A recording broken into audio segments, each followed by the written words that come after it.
All right, we're back. What up, everybody? How we doing today? Welcome back, chat. Welcome back. All right, so today we're looking at we're reacting to Phat Memer. Like, comment, subscribe. Shout out to Phat Memer for the original video. This video is titled "YouTubers Who Got Betrayed by Their Friends." Wow. Okay, so let's just get right into it. We're gonna drop a comment, as we usually do in the middle of the video when we got something good or bad to say. So let's get into it. It's full of people pretending Shout out to Phat Memer to be your best mate. And over the last decade of YouTube, especially in the UK scene, we've seen numerous relationships and scandals shatter the perception of what goes on behind the scenes in the production of YouTube content. So today, we're going to be exploring what happens when YouTubers betray their friends, and how egos, business, and bad jokes have destroyed some of the most iconic friendships and collaborations in the scene. I could see that, because I mean, you got friends destroying relationships that aren't even fucking social media famous. You know what I mean? People, just regular, everyday people just hopping on social media, just divulging their personal business, as they should not. But it is what it is. Let's keep it moving. At one point in time, Jeremy Swaz Lynch and Billy Wingrove were the kings of techers. With genuinely jaw-dropping ball manipulation and squeaky clean content, the F2 rose from freestyle nobodies to football entertainment royalty, with the mainstream endorsing them with open arms. They worked with everyone: Messi, Ronaldo, Premier League. They were gaining hundreds of millions of views across all kinds of platforms. But you see, the F2 and Billy had one unfortunate thorn in its side. Jeremy Lynch had the ego of a self-inflated sumo suit, which was evident even before any serious success. Yo, Brant, welcome in, bro. To Jeremy, at age 15, he F2 played at was Arsenal's peak. academy and has publicly stated in an F2 video. Honestly, I've never. This is the first time I'm hearing about any of this. You know what's crazy? I actually ordered from. I don't know if you know this. It's called Kit Locker, and they basically sell all the football stuff in Europe. And it's crazy because I bought like a bunch of tracksuits from over there, bro, and they delivered it by DHL. It was crazy. They weren't used to watch their video, bro. This is the first I'm ever hearing about these dudes. So you know what's crazy? This is just a reaction video to YouTubers who got basically dove over by their friends. So hopefully we got Salty and what's his name? Courtney. Salty and Courtney are gonna be on this video. So The Arsenal coaches told him that on the ball, he was the best at the whole club, including the first team. However, off the ball, he was the worst. You can go first for me. You can go first. For me, I'm not a professional because I was at Arsenal. Not the on my way duo. to being a professional. Got released because they Salty said, and Courtney. on the ball, you're the best at the whole club, including the first team. I was only 15 at the time. The best. But they said off the ball, you're one of the worst at the club. Which was true, and it was because I was too raw. I didn't have much coaching when I was growing up. So my movement and my understanding of the game was actually poor. Now, this was slightly more than cheeky of Jeremy to suggest that he was the best on-the-ball player at Arsenal during the 2003-2004 season, because Arsenal won the Premier League and went completely unbeaten for the entire season, and had arguably some of the best players in Premier League history, including Thierry Henry, Dennis Bergkamp, and Robert Pires. Even though anyone with any remote football... just for context, chat, I'm super lost because, like I said, I don't know anything about footy. And I don't know who these people are. I don't know what's going on. I'm just waiting for the drama. Football knowledge would know that 15-year-old Jeremy wasn't the best on-the-ball player at Arsenal. Ex-professional footballer Fabrice Mwamba, who is the same age as Jeremy and also played for Arsenal's academy at the same time, appeared on Jack Mate's podcast where he stated that he never recalls Jeremy being part of the squad, and that he never appeared in any of the team photos. Drama. Everybody in that year above me. So you're telling me he's played with Cesc Fabregas then? Because Fabregas, he was a year above me. So that's their squad. Can I get up? Matter of fact, He's come with for a seat. that's the year, my year and the year above me. So you tell me where's Jeremy in there? Alright, so I'm just trying to make this make sense. I guess this is the equivalent of them talking shit. I guess. I don't know. I'm not really too sure. With Fabrice publicly calling cap on Jeremy, it didn't really help his reputation. Still, the F2 powered on through the 2010s. They dropped DVDs, did brand deals, and even appeared at the Ballon d'Or. But behind the scenes, things were rotting. In 2018, which is now the final iteration of the Wembley Cup, paired YouTubers with ex-professional legends to form different teams. The Cup took place consecutively for 4 years between 2015 and 2018, with both Billy and Jeremy competing on multiple occasions. However, this particular year, the Wembley Cup became clouded in chaos, with the F2 at the epicenter of the beef. To give full context, a few months earlier, the F2 collaborated with XO, a YouTuber collective which featured True Geordie, Lawrence McKenna, Will N.E. and Stephen Tries. The video was a standard YouTuber football challenge. However, throughout the video, it's easy to notice that Jeremy's agitated while filming, which left the XO boys cringing at the atmosphere. Towards the end of the video, they played a game of Mr. and Mrs., in which it became obvious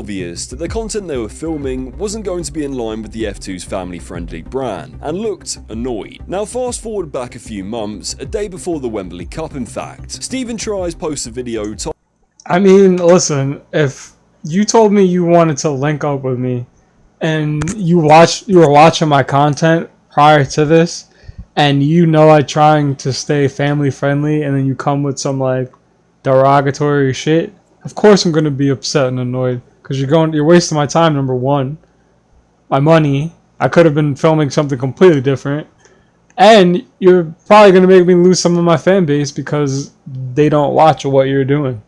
Like I said, I don't really know what's going on. I'm just speculating here, but I'd be upset too if that was the situation. So, yeah. titled F2 Diss Track. The video took the piss out of Jeremy's Halloween video in which he dressed up as Said they made a diss track?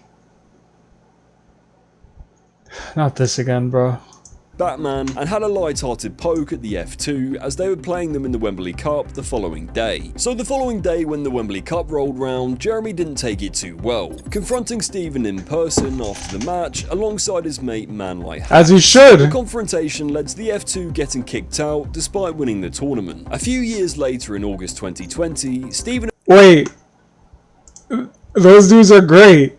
So, not only did they win, they got kicked out for pressing them for talking shit after they made that video. Shout out to F2, bro. That's gangster. They're like, yo, we won and we don't care. They're like, yo, say it now. Say it now. Yo, that's mad funny.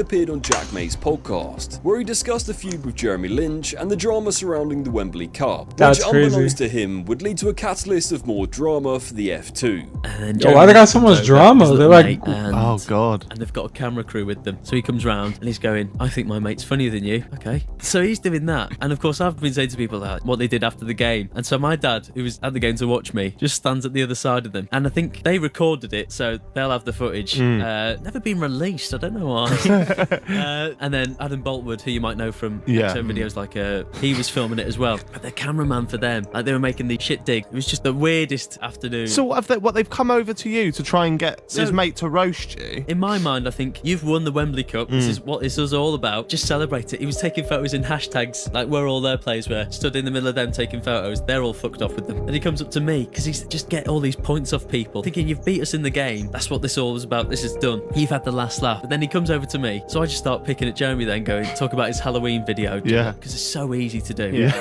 And then I think his other mate goes, oh, you're making the videos with your gay mates. So I just go, what? Gay mates? Why are you being homophobic? So he freezes up. He realises he's made a mistake. And then he comes out with oh my goodness, bro. This just seems like a bunch of like, I don't even know how old these people are, bro. It just sounds like a bunch of like, what do they call it? Bad Girls Club. But like, males playing soccer. It's like it just seems like it's just a giant nothing burger of drama.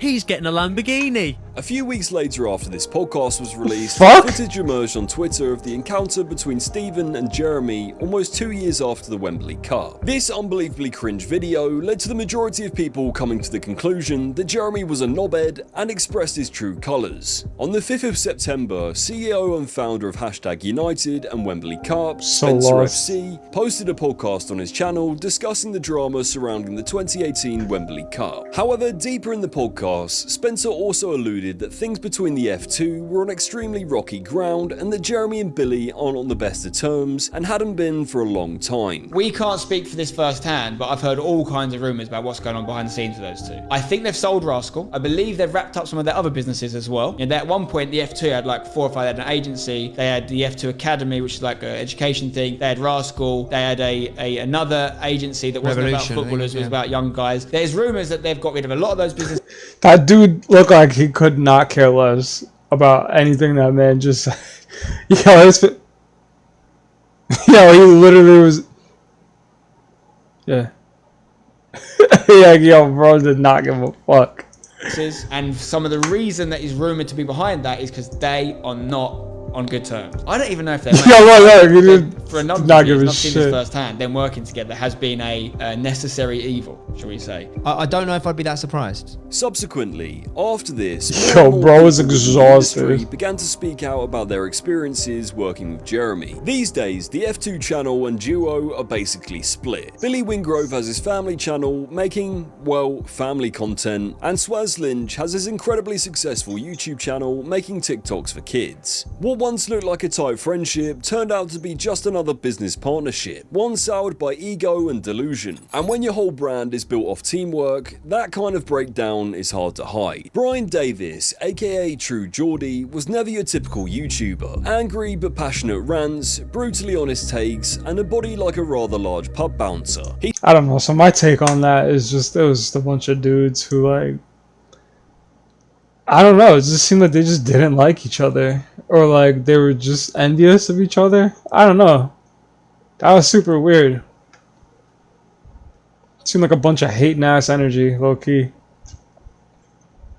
He started by calling out Premier League players, right, a message to Niall Ranger here, and eventually built a media empire that was heavily inspired by Joe Rogan. He started his career by recording himself on an ironing board, which led to opportunities working with football brands like Copper 90 and Football Daily. It was at Football Daily where Geordie met sports blogger Lawrence McKenna. Over time, the two developed a close relationship and decided to work together to build the True Geordie brand after disliking a way always gotta applaud a hustle. would operate. In Love a good hustler. 2016, 3 years after uploading his first YouTube video, Brian and Lawrence came together to take their first steps into the podcast world, where to begin with, they would post episodes featuring fellow YouTubers. However, they would begin to diversify the guests as their profiles grew and the episodes went by. It got a reputation for being honest and raw show that doesn't shy away from difficult topics. The podcast was an opportunity for Brian to really mould and take his career to where he wanted it to be. As his podcast and channel developed, Brian and Lawrence diversified into a wide range of content, which would diversify your bonds. Channel partnered with social media fan engagement company called Ball Street. This channel was titled XO, which we obviously spoke about earlier. However, in June 2019, XO abruptly stopped uploading to its channel after a breakdown in communication between Ball Street and the XO boys. Ball Street had heavily invested in the channel and didn't get a return on investment that they had hoped for.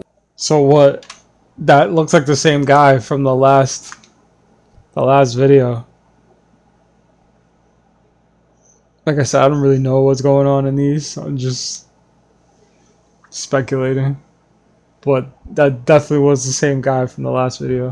Despite it getting sponsors, it didn't generate enough revenue to cover costs of production. In February 2019, True Geordie and Lawrence would take the concept of live sports commentary and create a show called The Kickoff, a separate channel which focused purely on football, more specifically live Premier League games. They would also create a second channel called The Knockout, which would be the same thing, just over combat sports. Looks like Triple H. It was refreshing to see a YouTube show that actually cared about production, cinematography, and actually provided a unique concept of having each panel member be a different fan from a different Premier League club, offering varied perspectives despite how bad some of the takes may be. On August 19th, 2019, True Geordie's world got rocked when a Twitter user leaked a screenshot of Brian sexting a woman via Instagram. This resulted in memeing and trending across the internet due to the messages being of incredibly kinky nature. Shortly after the screenshots were released, he got arguably the wittiest creator in the UK, Stephen Tries, to roast him on his own podcast, which was honestly the best move, because if you take the power away by laughing at yourself, it will always die down pretty quickly, or so Geordie thought. To this day, he still has to turn comments off on his socials to avoid hate and people mentioning the scandal. A couple years later, in July 2021, True Geordie and Lawrence McKenna reacted to a charity football game called Clash of Creators. Lawrence made comments bashing everything from the production value to condescending remarks on smaller creators who showed up.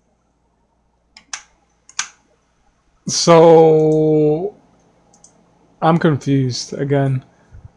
He was just messaging some random girl, and then somebody leaked his messages, and they thought that he was a little too freaky, and then they just tried to like air him out on a blog. And that seems like, again, that was the same guy from the last video. It seems like it's just that guy's the problem, bro. Cause like, so what? He's messaging a girl. She wasn't underage or nothing. Like, so what? He's a freaky ass person. I'm pretty sure you leak a lot of people's messages, they're gonna be saying the same things. So let's not do that.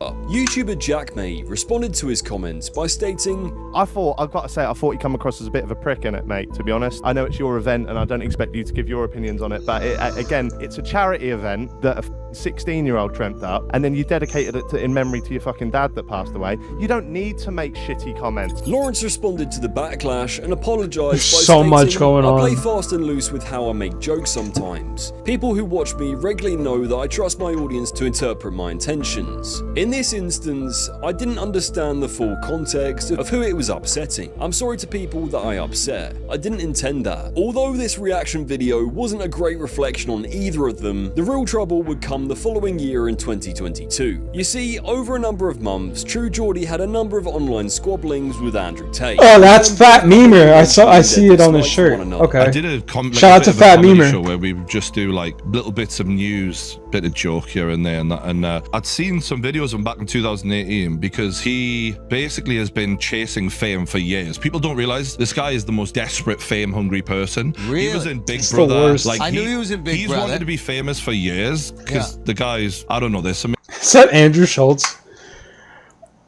Wait, this guy's on Andrew Schultz? That's kind of funny. Where did Andrew Schultz got dragged into this nonsense? Issues there. I don't know what's going on. Yeah. But I just literally was like, the way this guy talks about women is like, as we all know, a fucking joke. And there was footage of him fucking hitting women and all sorts of wild shit. Yeah. And me and my boy were like, yeah, we'll throw him in, you know. But like, this guy's Diddy now. He was like 7th on the list of stories to talk about back in 2018. So he was in there, and like him having the ego he has, he was all like crying about it, and, like hating me, and I was like, okay, moving on. Like, and he's all crying about it. And like from that moment on, he's like, someone challenged me, like, and I'm like, I don't give a fuck, mate. Like, you know what I mean? So so he's still talking about it to this day, and I'm like, I'm living in your head rent free, mate. You're literally so bothered about me. Like, everyone's talking about him, he's talking about me. Google True Geordie. Yo, not them sitting around in a circle full of males going, bro, that's what that light-skinned girl and her friends do on the couch. Like, yo, come on. Screenshot. And then what was it? This is the guy saying I'm Oh, now these two fucking guys. dangerous. And then what was it? No, one second. I saw a True Geordie clip. Would you ever fight Andrew Tate? Well, if I ever saw Andrew Tate, I'd punch him in the face. So Box doesn't know I did this. I'm actually gonna. Yo, I'm not gonna lie. Some shit that he says is pretty funny. I guarantee you the shit that he says right now is about to be mad funny. He said, I dare you to try. I dare you. I double dare you. Yeah, see this dude. He's low-key funny. Dare you Bro, to try, I dare you. fatso. I double dare you. I dare you, fatty. You fat f***. I dare you to even try it. You wouldn't do shit. You wouldn't do shit. You're running every day, so yeah. Oh yeah, if you ran every day, you wouldn't get your fucking ass handed to you. You ain't gonna do a thing. There's nobody. It's embarrassing. Yo, that was funny. Become Muslim, and on the Nah. Wait, run that back. That was actually mad funny. Dude is hilarious. dare you bro, to try, I dare you. fatso. I double dare you. I dare you, fatty. You fat.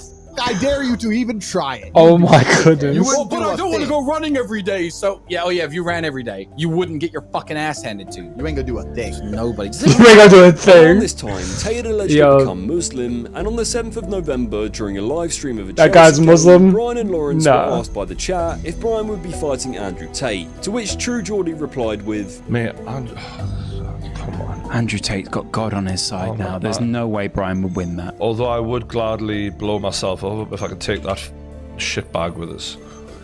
That's the use of a stereotype there, which is obviously not what he... I'm just saying, if you... Brother, leave God out of this, man. We don't make jokes about religion.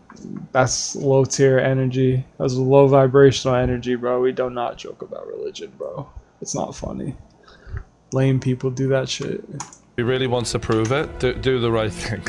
Viewers of the live It's not stream funny. quickly clipped up the live stream and headed to Twitter and TikTok to share their disapproval of Brian's comments, which resulted in it becoming a trending topic and going viral on Twitter. Following the swarm of controversy, Tay was quick to respond to Geordie in an explosive rant. There's not many people in the world I have a personal beef with. I've had some internet beefs back and forth. There's very few people I personally dislike. One of them is True Geordie. And they did a video about me long ago where they were insulting a bunch of women who worked for me, calling them horrible names. He made full-grown women cry. I replied and said that's a horrible thing to do and he should apologize. He refused to apologize because he was full of hate. Turns out the man was full of hate because he ended up begging for dildos off of a woman. So this person is genuinely a piece of shit. And now, after me converting to Islam, he made a piece on one of his podcasts saying that I'm not true in my conversion and then insulted all Muslims. Then the Muslims blow themselves up and that I should go blow myself up. We should all blow ourselves up, making fucking racist comments. Yeah, see, that's not cool.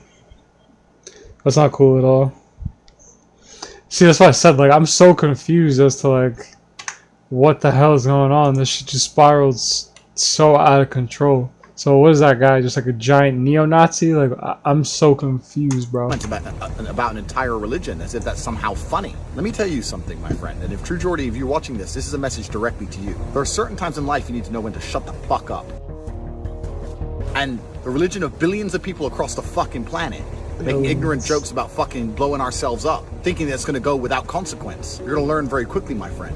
That was a mistake. On the 8th of November 2022, a day after the live stream, Geordie uploaded a 20-minute apology video titled I'm Sorry. Of course he did. And Lawrence discussed the comments and backlash. Fucking horrendous, you know. It was one of those off-the-cuff remarks that I made in with a total lack of thought, and I used an unrealistic stereotype to take aim at someone who seriously dislikes me. Obviously, I don't believe that's what Muslims actually do, and I don't actually want Mr. Potato Head to die, as much as I don't really like him. It was a very stupid thing to say. It was an idiotic joke, one I'm sorry for, you know. I don't know who believes this fucking dog shit.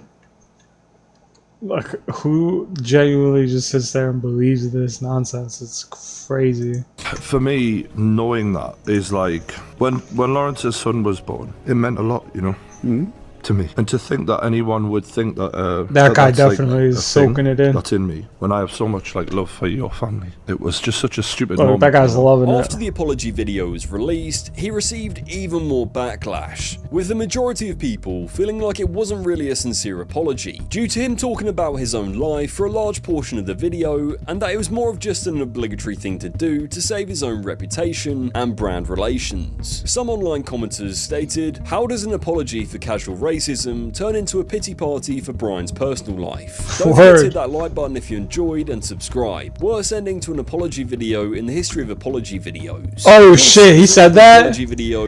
Oh nah, see, I didn't even peep that. Bro, how silly can you fucking be, dog? You telling dudes to like, comment, and subscribe after an apology video of you being prejudiced / racist? L.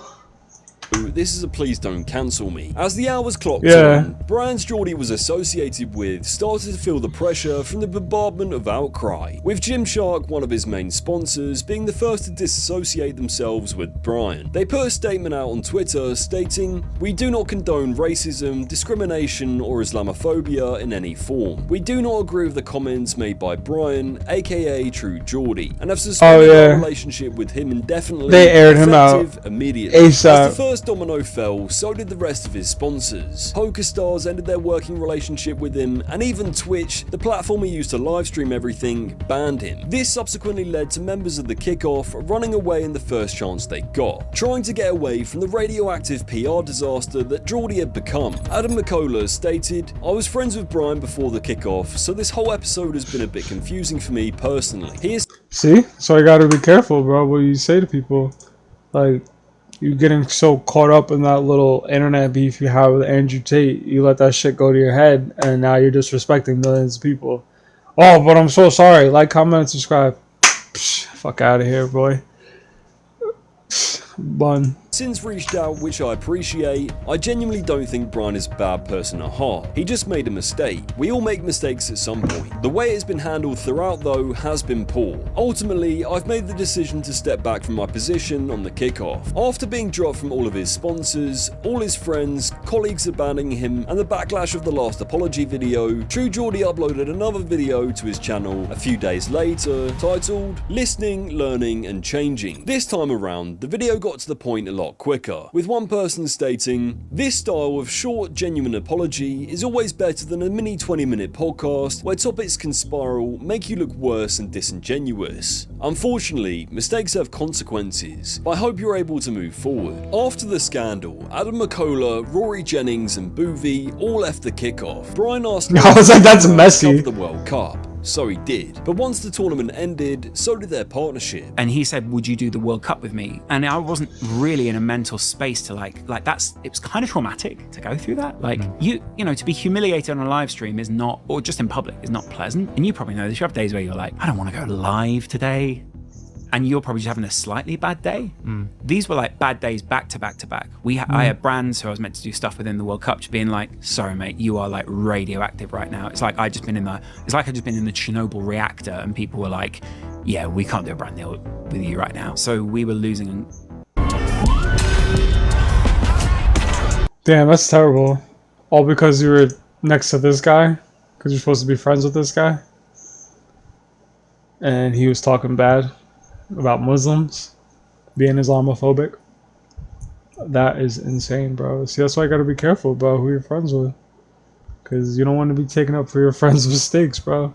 I don't think he's a bad guy. I think he just made a mistake. Nah, he's terrible. Obviously, then the big brands in like the Gymsharks and those guys also dropped us. And there were nice calls with those people, and it was like, well, you know, there's not much else we can do. After the World Cup, you're racist, sorry. In January of 2023, without Lawrence and a brand new panel of guests. Most fans immediately felt like the Kickoff was nowhere near what it used to be, with some fans feeling like it was a refreshing spin on the show. However, a week after the Kickoff's return, just a month and a half after leaving the Kickoff, it was announced that Rory, Adam and Boovie would be launching a new podcast titled The Club, which would become part of the Fellas Studio, which is basically just a podcast production company owned by YouTubers Cal Freezy and Chip. In the trailer announcing the podcast, they uploaded a video titled "Welcome to the Club." It was essentially a video detailing what they would be bringing to the show, which, to some fans, sounded very similar to the Kickoff. Some argued that this was a moment of profound snakiness from the Club boys, as to be able to create a podcast in that short of time, conversations had to have been had behind Brian's back while they were on the Kickoff. However, the Club was a hit and gained over 180,000 subscribers within the first year of launching. Naturally, they started throwing shade. In one episode,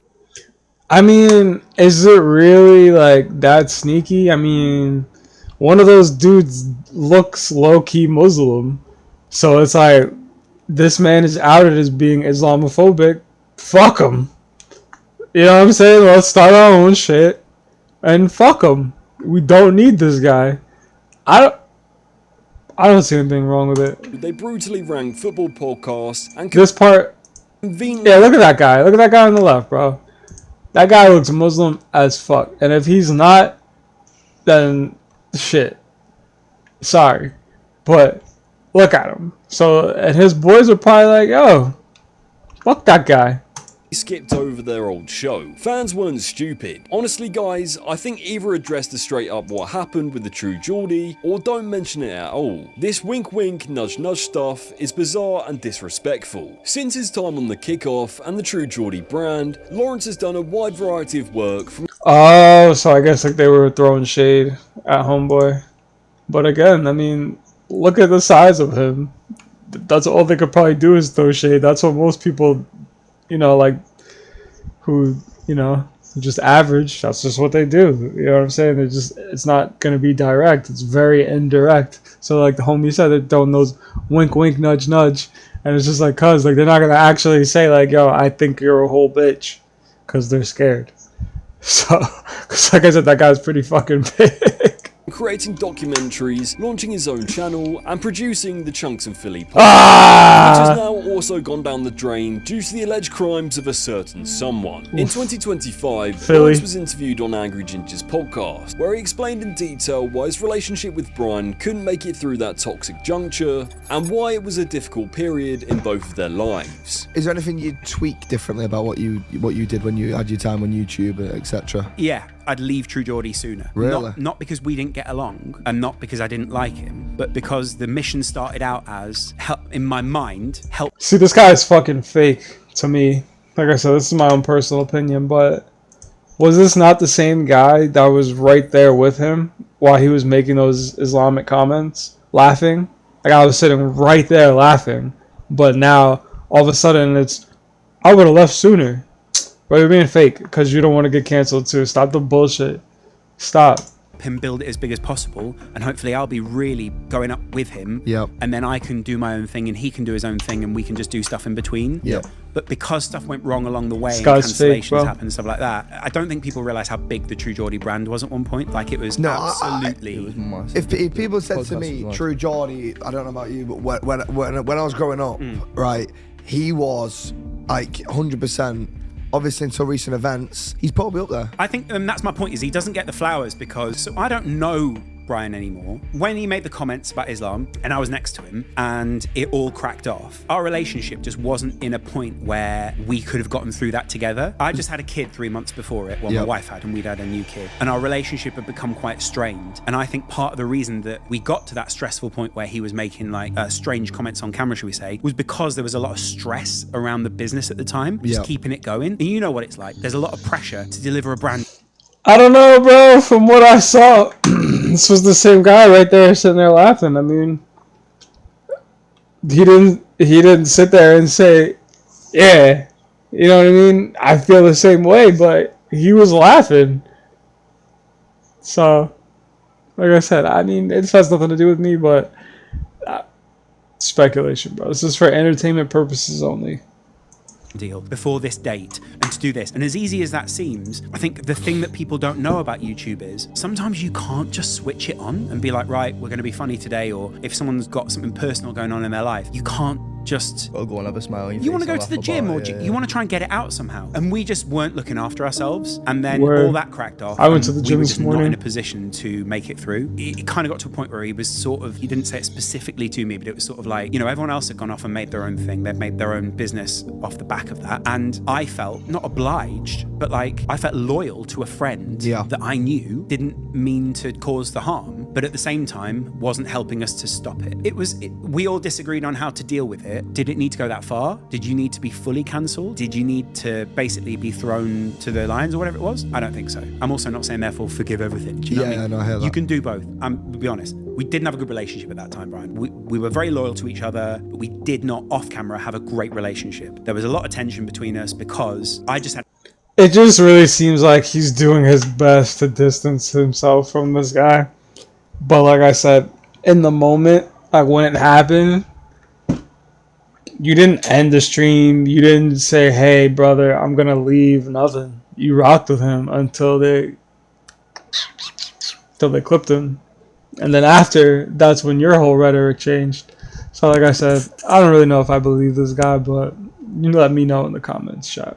a kid, and I was split between looking after kids with my wife and a job where we needed to be very dedicated. And he was trying to be understanding, but it was difficult. Okay. And so I didn't have the money in the bank to be able to challenge him, and for it not to maybe off camera then go, what the hell? Why did you do that? He just said, I didn't mean it like that.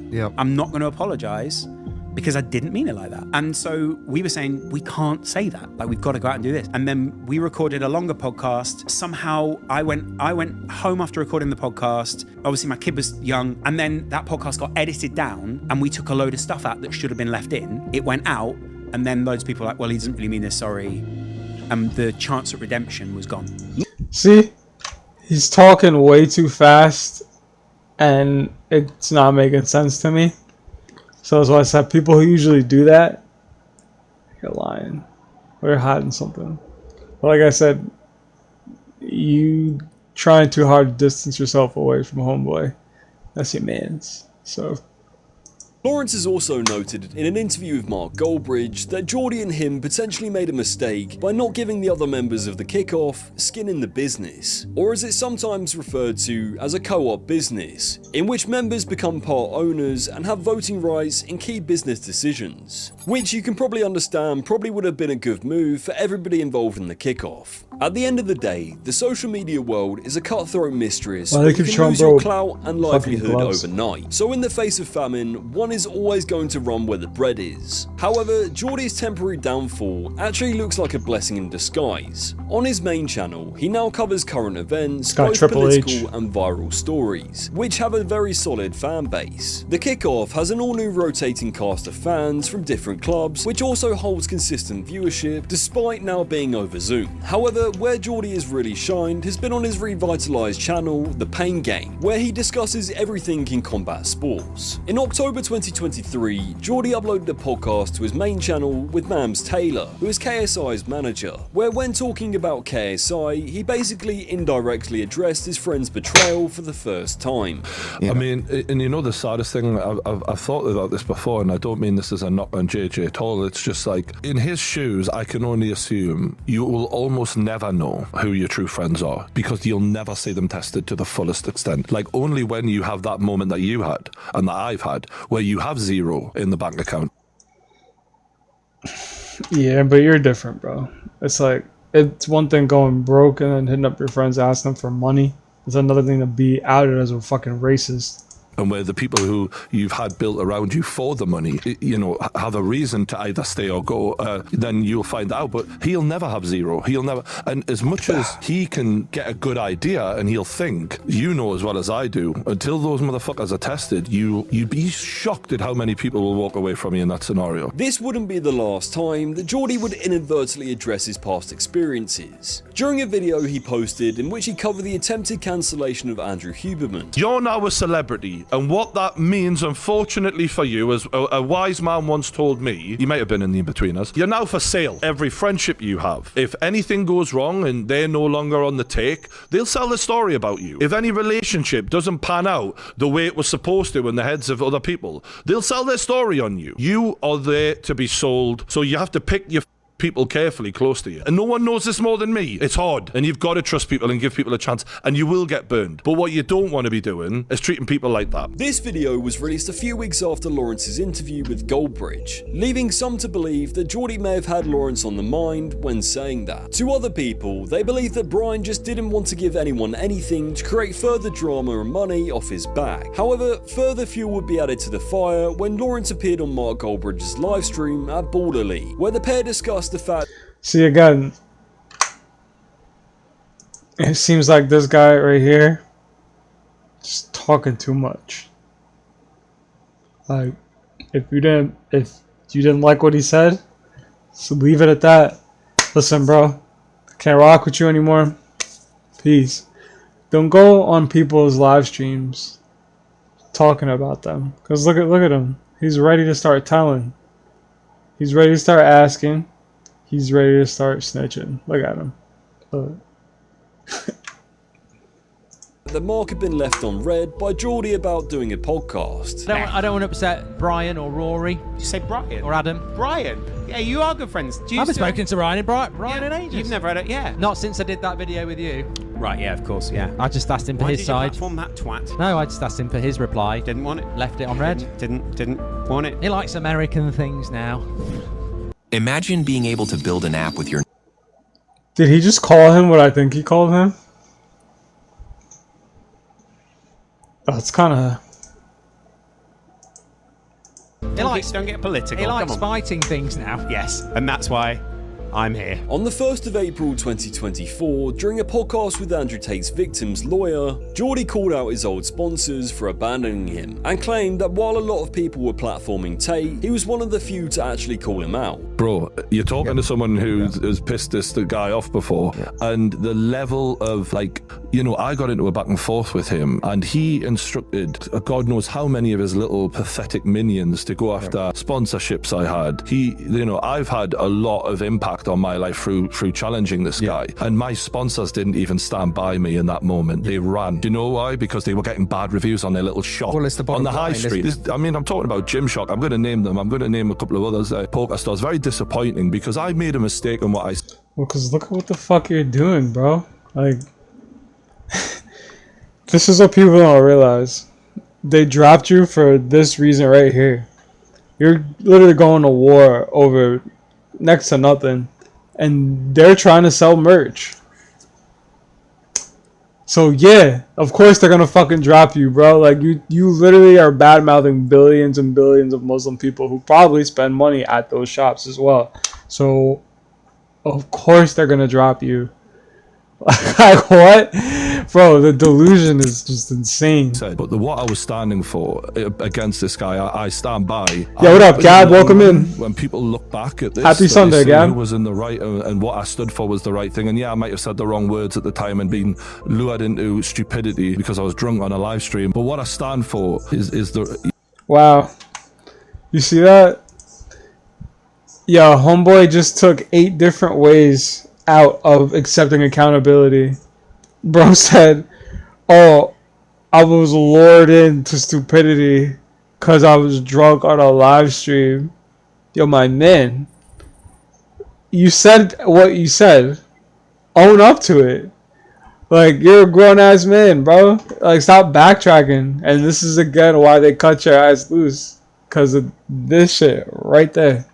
You know, I don't want these women to be sitting there and to have this man tell them, you mean nothing, you are nothing, what you say is nothing, and just evaporate what happened because it doesn't suit where he is now in life, you know? Today, the Club Boys are still doing their thing on the Club channel, and Lawrence is pursuing his own passions. Meanwhile, Geordie has rebuilt the True Geordie brand, hosting the Pain Game live from major boxing events in Saudi Arabia and Wembley. The truth is, not everything has to go on forever. Everything has its time in the sun before something newer and better comes along. Although it may not seem like it at that moment, it can actually end up becoming a net positive, streamlining the business and finding out who is and isn't there for you in times of famine. The truth is, don't go into business with your friends if you aren't prepared for them at any moment to start looking over their shoulder. In an industry where everything is built on loyalty and vibes, all it takes is one wrong move for these creators' empires to crumble. When things got messy, it wasn't the fans who turned on them, it was their closest mates. Welcome to YouTube, where betrayal isn't a glitch, it's a feature. Thank you.